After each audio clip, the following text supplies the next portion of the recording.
তেল শেষ হয়ে গিয়েছিল খিলক্ষেত থানার পাশে যে পাম্পটা, খুবই ভালো একটা পাম্প। আমি বিগত 5-7 বছর ধরে এখান থেকে তেল নেওয়ার চেষ্টা করি। তেলটা খুবই ফুয়েলটা অর্থাৎ খুবই ভালো, খুব স্মুথ বাইক চলে এবং তাদের মাপ, তাদের ব্যবহার, রুলস সব কিছু খুবই ভালো।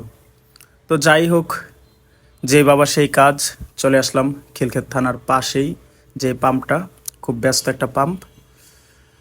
চলে আসলাম, সিরিয়ালে ছিলাম কিছুক্ষণ। অনেক বাইক ছিল অবশ্য, প্রায় 70-80টা বাইকের পিছনে ছিলাম। এখন আমার সিরিয়ালের পালা, যাচ্ছি চাচার কাছে। আগে ক্যাবটা একটু খুলে নেই। ক্যাবটা খোলা হয়ে গেল। চাচা এখন বাইকের খাবার দিচ্ছে।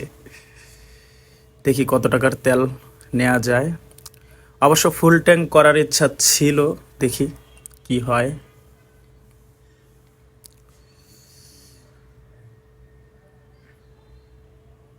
মনে হচ্ছে যে ফুল হয়ে গিয়েছে।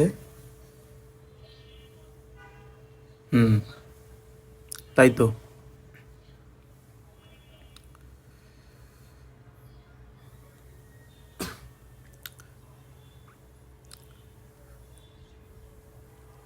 আহ, তেল নেওয়ার পালা শেষ। এখন হচ্ছে যে হ্যাঁ হ্যাঁ হ্যাঁ, ফুল হয়ে গিয়েছে। ক্যাপটা লাগিয়ে ফেললাম, বিল পে করে ফেললাম। তারপর হচ্ছে যে চলে যাচ্ছি নিজ গন্তব্যে, নিজ গৃহে।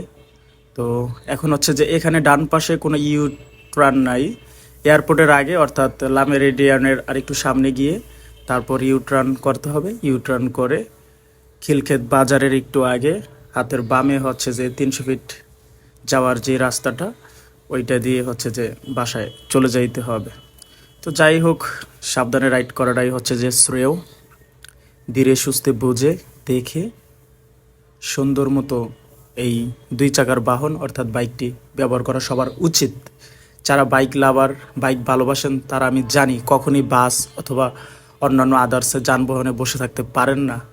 বাইক হচ্ছে যে স্বাধীনতার অনুভূতি, বাইক হচ্ছে যে বিপদের বন্ধু। বাইক থাকলে হচ্ছে যে একাকিত্বতা কখনই আপনাকে ছুঁতে পারে না। যাই হোক, এয়ারপোর্ট রোডে আছি। আল্লাহ হাফেজ সবাইকে। সবাই সাবধানে রাইড করবেন।